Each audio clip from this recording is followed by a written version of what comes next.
नमस्कार दोस्तों, एक बार फिर से आपका स्वागत है क्रिएटर IYS में। आज के इस स्पेशल एपिसोड में हमारी टीम पहुंची एक सरकारी स्कूल, जहां हमने बात की डॉक्टर अनीता मुदगल जी से। इस पॉडकास्ट में उन्होंने स्कूल लाइफ, स्टूडेंट्स के डेवलपमेंट और एजुकेशन के इम्पोर्टेंस पर अपने वैल्यूएबल थॉट शेयर किए। साथ ही उन्होंने बात की हमारे नए टैगलाइन रंगोत्सव के बारे में, जो आने वाले होली के रंगों और खुशियों को सेलिब्रेट करता है। तो बने रहिए हमारे साथ और एंजॉय कीजिए इस इंस्पायरिंग कन्वर्सेशन को सिर्फ क्रिएटर IYS पर। सभी दर्शकों को एक बार फिर नमस्कार। आज फिर एक बार मौका मिला मुझे स्कूल के टाइम के बाद डॉक्टर अनीता मुदगल ने एक बार फिर मुझे मिलने का समय दिया और मैं सबसे पहले तो उनका मुस्कुराता भारत के इस खास शो में बहुत बहुत स्वागत करता हूँ। इस स्कूल को मैं जब भी देखता हूँ या जब भी मुझे यहाँ आने का मौका मिलता है, एक प्रेरणा मुझे समाज के लिए मिलती है कि इस तरह के टीचर्स भी अभी इस समाज में हैं, जो कहीं ना कहीं लोगों को और बच्चों को खासतौर से जो भारत का भविष्य है उनको एक नई दिशा देते हैं। मेरी एक नई सीरीज नई दिशा 21 में इसलिए कहता हूँ 21वीं सदी में ये टीचर अभी हैं जो कहीं ना कहीं जमीन से जुड़े हुए संस्कारों को लगातार जिंदा रखे हुए हैं। एक बेसिक शिक्षा का स्कूल जिसको सेंट्रल के मदद से भी चलाया है, जिसको PMI कहते हैं। तो मैडम बहुत बहुत स्वागत है इस मुस्कुराता भारत के खास शो में। 21वीं सदी में मैम आपको क्या लगता है, एक टीचर होने के नाते नई दिशा लाने की शुरुआत कहाँ से होती है? देखिए, जहाँ तक कि आपने बताया कि नई दिशा, हर दौर में ऐसा रहा है कि जो वो समय रहा, तत्कालीन समय में लोगों ने एक नई सोच लाने की कोशिश समाज में हमेशा की है और एक समय अंतराल के बाद वही नई सोच फिर दोबारा से परावर्तित होती है। फिर लोग फिर विचार करते हैं कि फिर हमें कुछ और नया सोचना चाहिए, क्योंकि बदलते हुए सामाजिक परिवेश में या हमारी पीढ़ी जो बदल रही है, जिसकी सोच बदल रही है, हमारा एजुकेशन का ढंग भी बदल गया।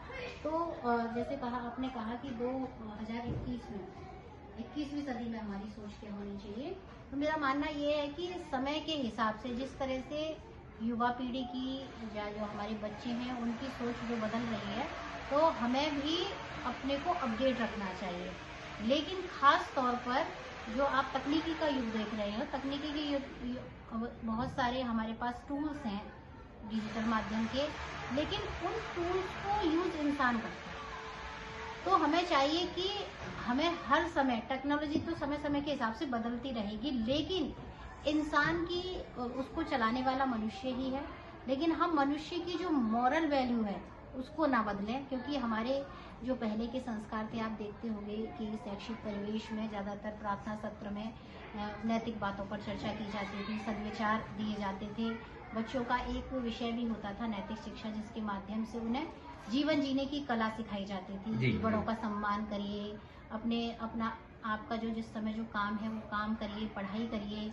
और ये जो नई दिशा 21 सीरीज हमने बनाने का प्रयास किया है, अभी इस पॉडकास्ट से जस्ट पहले आपसे डिस्कशन मेरे हो रहे थे, आपने कहा टेक्नोलॉजी के साथ साथ लोगों को मॉरल वैल्यूज पे ध्यान देना चाहिए जमीनी स्तर पर। जमीनी स्तर का मतलब हमारे समाज ने हमको जो मोरल वैल्यू दी है, जो संस्कार दिए हैं, उन संस्कारों को लोग टेक्नोलॉजी में कहीं ना कहीं भूल गए हैं, आपको लगता है?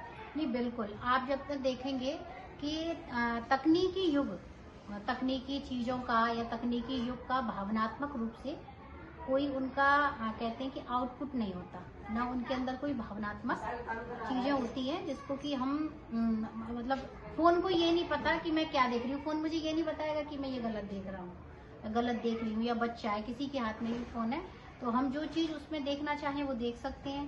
तो लेकिन मनुष्य जो है, नैतिकता का संबंध, सीधा सीधा संबंध आपके भावनात्मक होने से है। भावुक हृदय ही नैतिकता की बात करेगा, तकनीकी नैतिकता की बात नहीं करेगी, क्योंकि उसको यूज करने वाले हम हैं। और जो यूज कर रहे हैं, जैसे मुझे मालूम है कि मुझे अपने फोन में क्या देखना है, लेकिन मेरा ही फोन अगर किसी दूसरे के हाथ में पड़ जाए तो वो उससे कुछ और भी देख सकता है। बहुत अच्छा मैम। तो तकनीकी तो वही है, लेकिन इंसान बदल गया। बहुत अच्छा मैम, बहुत अच्छा आप बोल रहे हैं और ये लोगों के बड़ा काम आएगा। मैम, दूसरा सवाल मेरा ये है, क्या महिलाओं की भागीदारी से स्थानीय स्तर पर लोगों की सोच में बदलाव आया है? आप क्या मानते हैं? नहीं, बिल्कुल। महिलाओं की बहुत बड़ी भूमिका होती है। महिलाएं जो हैं वो हमारी आधी आबादी हैं, तो इनको बिना साथ लिए अगर हम चले तो हमारे समाज का जो आधा हिस्सा है वो कहीं छूट जाएगा। तो महिलाओं ने तो परिवार से लेके, बच्चों के जन्म से लेके, परिवार की व्यवस्थाएं तक और यहाँ तक कि समाज में भी अपनी भूमिका को पूरी तरह से निभाने की कोशिश करी है और निभा भी रही हैं। जैसे कि आप देखोगे कि यहाँ पर विद्यालय में जो बच्चे मेरे पढ़ते हैं, इनकी माँग की बहुत बड़ी भूमिका रहती है। आप पहले भी कभी आए तो बच्चे उपस्थिति पूर्ण रहती है, साफ सुथरे बच्चे आते हैं। हालांकि माएँ भी उनकी, चाहे वो छोटा काम करती हैं चाहे बड़ा काम करती हैं, लेकिन कामकाजी महिलाएं हैं। लेकिन कामकाजी होने के बावजूद भी देखिए, मैं ये नहीं कहती कि आप समाज को या राष्ट्र को बेहतर बनाइए, आप अपने परिवार को बेहतर बनाइए। और परिवार की जिम्मेदारी पूर्णतः महिला पे होती है, और महिला अपनी यूनिट को अगर अच्छा बना लेती है तो ये सारी यूनिट मिलकर अच्छे समाज का निर्माण करेंगी, और अच्छे समाज से ही हम एक बेहतर राष्ट्र की कल्पना कर सकते हैं। तो महिलाओं की भूमिका हमेशा से बहुत महत्वपूर्ण रही है, और महिलाएं अगर अपनी जिम्मेदारी से हट जाती हैं तो अगर उस परिवार का कोई डिस्टर्बेंस होता है तो समझ लीजिए कि समाज में हमारी एक यूनिट, एक कड़ी डिस्टर्ब हो रही है। एक सशक्त टीचर, एक विद्यालय को चलाने वाली, जिसने उस विद्यालय का रूप बदल दिया। आज पूरे जिले में, मथुरा जिले में और उत्तर प्रदेश में और बाहर से भी लोग इस विद्यालय को देखने आते हैं। आपको क्या लगता है मैम कि बच्चों और युवाओं में सोच बदलने की सबसे ज्यादा जरूरत किस चीज की है?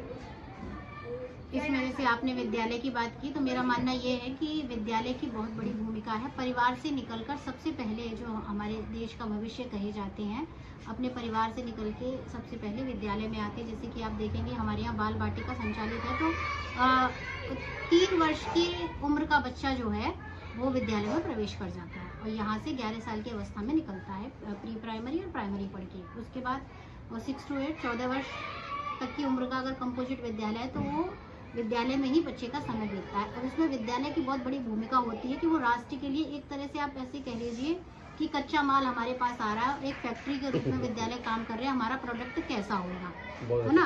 और बच्चे भी अपने साथ बहुत सारी चीजें लेके आते हैं। ऐसा नहीं कि हम ही बच्चों को कुछ सिखाते हैं, हमें कभी कभी ऐसा भी लगता है कि हम बच्चों से भी बहुत कुछ सीख सकते हैं। तो ये सीखने सिखाने की प्रक्रिया, वो मासूम हृदय जो लेके आते हैं, उनसे भी हम कभी तनाव में हैं तो उनकी बात सुनकर, जिस तरह से उनकी मस्ती है, कुछ भी गिर गए तो उठे और उठ के फिर हंसने लगे, ये इन चीज़ों को बच्चों से सीखने का बड़ा अच्छा अवसर मिलता है। जब हम कभी ऐसी अवस्था में हों और वो गिर गया, चोट भी लगी, उसने झड़ाया और फिर मुस्कुरा के फिर चल दिया, तो देखिए आपके इस सफर में कितनी मुश्किलें हैं? कोई एक ऐसी मुश्किल जो आपको याद है? नहीं, देखिए मेरा सफ़र लोगों को बहुत ऐसा लगता है कि शायद मैं बहुत ज़्यादा सुविधा संपन्न, क्योंकि पति की पोस्ट बहुत अच्छी है, लेकिन मेरा जो शुरू का जीवन रहा, जैसे बहुत ही अल्पायु में हमारे फादर जो है वो, उनका देहांत हो गया, तो हम 6 भाई बहन थे। बड़ी दीदी की शादी हो गई थी, बाकी 5 भाई बहन पिता के बिना अपने ही, जैसे अपना ट्यूशन पढ़ा के या नौकरी करके हम सब पढ़े। तो आज 2 भाई PCS है मेरे, और एक भाई रेलवे में अधिकारी हैं, एक भाई और मैं टीचर हैं। तो हमने अपने संघर्ष का बहुत समय देखा जब हमने अपनी शिक्षा प्राप्त करी। तो शिक्षा प्राप्त करने में भी हमें संघर्ष हमारा जारी रहा, और फिर जब नौकरी लगी, जब अपने इस जीवन में आए, कामकाज के जीवन में, तो विद्यालय भी ऐसा मिला, जैसे कि इस विद्यालय के बारे में सब जानते हैं कि एक बंद विद्यालय था, 5 छात्राएं थे ना, भौतिक परिवेश अच्छा था ना यहाँ पे। उस संघर्ष को मैम लोगों के लिए कैसे देना चाहोगे कि संघर्ष से नहीं डरना चाहिए? देखिए, संघर्ष से डरना नहीं चाहिए, तभी आपकी जीत होगी। लेकिन संघर्ष करने के दौरान जो इतनी परेशानी आती है, जैसे व्यक्तिगत रूप से मुझे हेल्थ समस्याएं भी रही, पारिवारिक जीवन में भी जिस तरह से अब हस्बैंड वहाँ नौकरी करते हैं, मैं यहाँ अकेली रहती हूँ, बेटा भी पढ़ने चला गया, तो एक आप भावनात्मक रूप से भी अकेले रहते हैं। तो ये अंधेरा जो है वो हम व्यक्तिगत रूप से देखते हैं, लेकिन हमारी सफलता का प्रकाश ही सब देख पाते हैं, उस अंधेरे को कोई नहीं देख पाता। तो संघर्ष मतलब सफलता प्राप्त करने के पीछे, सफलता और संघर्ष का जो है वो कहते हैं कि एक सिक्के के 2 पहलू है। संघर्ष के बिना सफलता कभी संभव नहीं है। एक लाइन में आपकी दिशा क्या है भविष्य को लेकर? मेरी दिशा, मैंने बहुत बड़ा टारगेट नहीं बना रखा अपने जीवन का, बहुत मतलब इतना बना रखा है कि जितनी मेरी क्षमता है मैं एक प्रधानाध्यापक के रूप में, एक शिक्षक के रूप में इस विद्यालय को अच्छी तरह से चलाती रहूं। मेरे बच्चे अच्छी तरह से, बस मुझे इन बच्चों को अच्छी शिक्षा देनी है, क्योंकि बचपन लौट कर नहीं आता।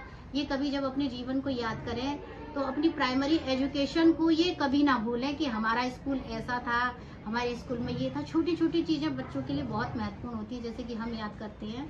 तो मेरा उद्देश्य ये रहा है कि जब तक मैं बेसिक में हूँ, बेसिक एजुकेशन में हूँ, तो मुझे अगर इसका नेतृत्व करने का अवसर मिला है, या कहिए कि मुझे सेवा का एक माध्यम मिला है, हालांकि मुझे सैलरी मिलती है, लेकिन मैं अपनी तरफ से भी एफर्ट करने में कोशिश नहीं छोड़ती। मैं चाहती हूँ कि जब तक मैं रहूँ और मेरे बाद भी ईश्वर करे कि इन्हें और अच्छे शिक्षक मिलें जो इनके लिए सोचें, पहले बच्चों के लिए सोचें, और इन बच्चों का जो 1 to 5 तक का सफ़र है वो इनके जीवन की, जब ये वृद्ध हो जाए तो एक स्मृति विशेष के रूप में संचित रहे कि हमारा PM श्री श्रद्धानंद ऐसा था, हम ऐसे पढ़े थे, कहानियाँ सुनाए करें। सार्वजनिक जीवन में आने के बाद आप भले टीचर रहे या सामाजिक लोगों में आप रहते हो, लगातार प्रयास करते रहते हो बच्चों के उज्जवल भविष्य के लिए, लोगों से क्या कहोगे कि सार्वजनिक जीवन में कितना आनंद है, कितनी मुस्कुराहट है, कितना जीने का तरीका मिलता है? देखिए, लोगों से तो मैं यही कहना चाहूँगी कि देखिए, जिसको कुछ नहीं करना तो उसके लिए कोई समस्या नहीं है जीने में। अपना खाइए पिए आराम से और सोइए, वो जीवन बहुत आपका अच्छा बीतेगा। लेकिन आपने अपने जीवन का कोई उद्देश्य बनाया है या कोई लक्ष्य बनाया है तो थोड़ी सी परेशानी तो सबको उठानी पड़ती है। आज जिसकी भी जीवन में आप जाओगे और जो थोड़ा सा भी सफल है तो उसकी सफलता के पीछे उसकी संघर्ष की कहानी भी होती है। तो अगर जीवन में कुछ करना है तो उठिए और संघर्ष करिए, नहीं कुछ करना तो उससे बेहतर फिर आपके लिए कोई विकल्प नहीं है, आप आराम से रहिए। मैम, हमारी इस रंगोत्सव का त्यौहार होली, इस पर एक हमारी नई सीरीज है रंगोत्सव। सच में रंग एक एहसास है। बिल्कुल।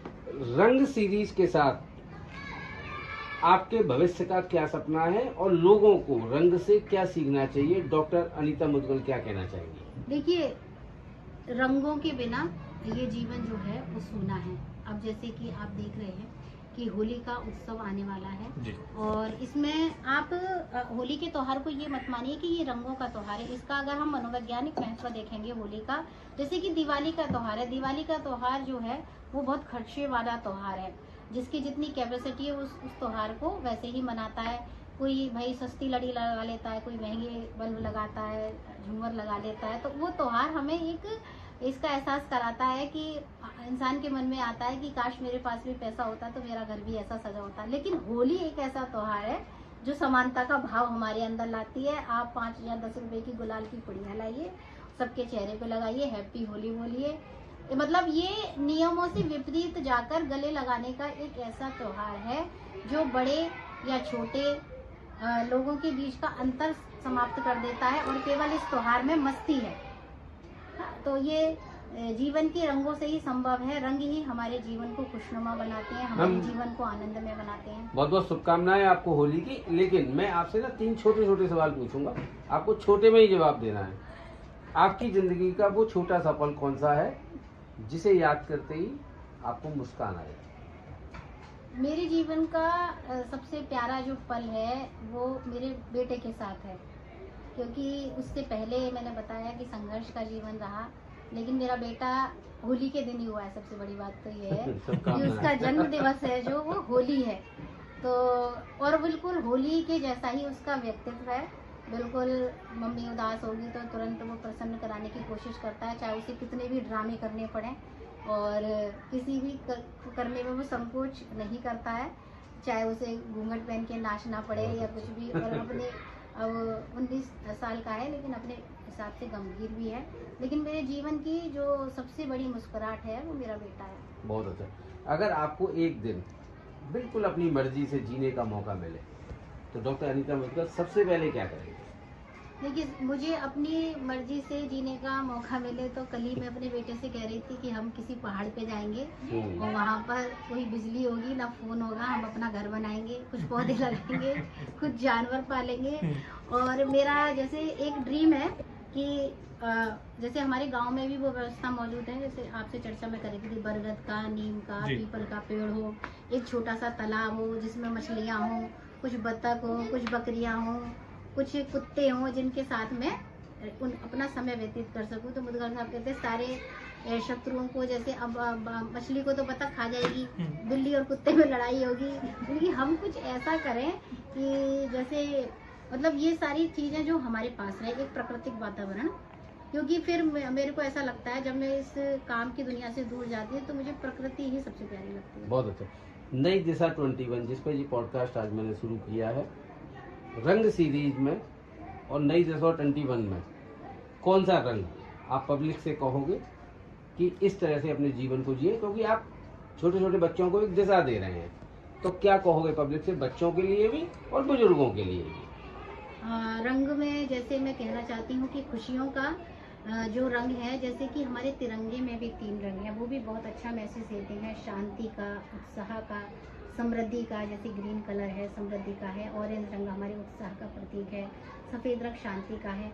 तो आपके जीवन में ये तिरंगा देशभक्ति की भावना के साथ खिलता रहे और तिरंगा के रंग के अनुरूप आप अपने व्यक्तित्व को बनाए रखें। शांति भी रहे, समृद्धि भी रहे, उत्साह भी रहे जीवन का। इन रंगों को हम लेके चलेंगे तो निश्चित ही हम अपने जीवन को बहुत खुशनुमा बना पाएंगे, बहुत रंगमय बना पाएंगे। जैसा कि आपने कहा है कि इस रंगोत्सव को हम प्रतिदिन एंजॉय कर सकते हैं। बहुत अच्छा। शब्दों की कौन सी ताकत, मुस्कुराता भारत जिन शब्दों पर काम कर रहा है, आप हमारी टीम से क्या कहना चाहोगे, शब्दों में कितनी ताकत होती है? मुझे लगता है कि शब्दों में ही सबसे बड़ी ताकत होती है। शब्द के बाद आपका व्यवहार आते हैं, आप जिस तरह के शब्द यूज करते हो कम्युनिकेशन में, संवाद के माध्यम से। जैसे कि आप मेरे विद्यालय में आए, इससे पहले भी आए, क्योंकि मैंने जो स्वामी श्रद्धानंद जी की कृपा तो मेरे विद्यालय में विशेष रूप से रही है, उसको मैं आत्मिक रूप से मानती हूँ और उसको केवल मैं ही समझ सकती हूँ। लेकिन लोगों से जो व्यवहार मिला, कम्युनिटी की जो मुझे हेल्प मिली, वो शब्दों के माध्यम से ही मिली, अपने व्यवहार के माध्यम से ही मिली, कि लोग मुझसे मिले और जुड़ते चले गए। और मेरी सोच के साथ बच्चों, जैसे मेरा है कि मेरे बच्चों के लिए आप कुछ कर दीजिए, तो उन्होंने भी बच्चों के करने के लिए एक संवाद के माध्यम से उनसे मेरा संवाद रहा। इस संवाद की ताकत ने ही इस विद्यालय को इस ऊंचाई तक पहुंचाया। एक संदेश मैं डॉक्टर अनीता मुदगल से इसी स्कूल प्रांगण से दिलवाना चाहता हूँ। गर्मी आने वाली है, हमारे बच्चे या हमारे समाज का वो वर्ग जो हम पानी को खरीदने की क्षमता नहीं रखता है, उनके लिए राजनेता, बड़े व्यापारी या समृद्ध लोग किस तरह से आगे आ सकते हैं? डॉक्टर अनीता मुदगल किस तरह से उन लोगों से एक संदेश दे सकते हैं जिसमें पशु पक्षी भी पानी के लिए कई बार तड़पते रहते हैं? देखिए, आप हमारी कृष्णा पैराडाइज सोसाइटी में बाहर जाएंगे तो आपको वहाँ पे हमारी सोसाइटी की जो कमेटी है, 3 घड़े आपको बाहर खड़े रखे हुए मिलेंगे, जिसे कि गार्ड रोज भर देते हैं। एक पानी का कुंड सा भी है जिसमें गाय और जो इसको भी पानी मैं केवल आपसे ना संदेश दिलवाना चाह रहा हूँ कि लोग किस तरह से आगे आ सकते हैं। कई बार राजनेता होते हैं या बड़े लोग जो व्यापारी होते हैं या और लोग होते हैं, वो एक बार तो कर देते हैं लेकिन वो मेंटेन नहीं होता, वो भले प्राथमिक विद्यालय हो, प्राइवेट विद्यालय हो या सार्वजनिक स्थान हो। तो आपसे मैं केवल एक अपील करवाना चाह रहा हूँ कि जो लोग दे रहे हैं अच्छा है, लेकिन उसको मेंटेन करने का प्रयास करें। हाँ, देखिए, मेंटेन आप देखोगे कि अभी इस रास्ते से आए होंगे तो मैं प्रतिदिन जाती हूँ। ये बाल मुकुंद कसेरे वाले का एक जो टैंक है पानी का, प्रतिदिन यहाँ खड़ा रहता है। और शायद यहाँ नहीं, जवाहर बाग पार्क में गई थी, वहाँ भी जगह जगह बहुत पूरे टैंक वहाँ पे खड़े रहते हैं और वो ये इसके माध्यम से बहुत बड़ी सेवा कर रहे हैं। जैसे जवाहर बाग में आप घूमने जाओगे, अंदर जाके आपकी वाटर बोतल खाली हो जाती है तो आपको इधर उधर भागना नहीं पड़ता। ये मुझे उनका कार्य बहुत अच्छा लगा और इसमें कोई नई सोच की जरूरत नहीं है। आप देखोगे कि पुराने समय में लोग जगह जगह प्याऊ भी लगाते थे जी। अब तो क्या हो गया कि वो बोतल चल गई। तो पहले पुराने बुजुर्ग लोग कहते थे कि ऐसा कलयुग आएगा जब पानी भी बिकेगा, वो कलयुग आ चुका है। अब पानी भी बिक रहा है। आप किसी दुकान से सामान खाओगे, मतलब कुछ खाओगे और आपको मिर्ची लगेगी तो उस व्यक्ति के पास पानी नहीं मिलेगा, वो कहेगा बगल के दुकान से एक बोतल खरीद लीजिए। तो ये सब क्या है कि बिजनेस बन गया है। लेकिन लोगों को आना चाहिए, कम से कम इस समय में जो समर्थ लोग हैं पानी की सेवा को बहुत बेहतर तरीके से कर सकते हैं और इससे बड़ा कोई पुण्य नहीं है। बहुत अच्छा। मैम, मुस्कुराता भारत की टीम से आप क्या कहना चाहेंगे जिन विषयों को लेकर हम काम करते हैं? मुस्कुराता भारत की टीम से ये मेरी तीसरी मुलाकात है और मैं इस टीम से यही कहना चाहूँगी कि आप जो ये कार्य कर रहे हो सकता है भागती दौड़ती इस तकनीकी की दुनिया में, जिसमें आपके कार्य में मनोरंजन तो नहीं है लेकिन समाज के लिए संदेश बहुत है। और आज हमारा समाज शॉर्टकट ढूंढता है, मनोरंजन वाली चीज़ों को कम पसंद करता है। अगर इसको 100, 200, 300, 400, 500 लोग भी पसंद कर रहे हैं तो ये भी आपके लिए बहुत बड़ा काम है। आजकल सोशल मीडिया के व्यू के माध्यम से आपकी लोकप्रियता तय होती है, लेकिन आप देखोगे कि व्यू किन चीज़ों के ज़्यादा होते हैं तो वो हमारे समाज को किस तरफ ले जा रहे हैं। तो व्यू या लाइक के चक्कर में अपने अच्छे काम बंद नहीं करने चाहिए। मुस्कुराता भारत की टीम इसी तरह से काम करती रहे, आज नहीं तो कल। समाज में बहुत से लोग इन सारी चीजों को सुनकर भी कभी लाइक नहीं करते, लेकिन विचार जरूर करते हैं। बहुत अच्छा मैम, आपने समय दिया। आपको और भाई साहब को एक नई पदोन्नति के लिए मुस्कुराता भारत की टीम की तरफ से बहुत बहुत शुभकामनाएं। बहुत बहुत धन्यवाद।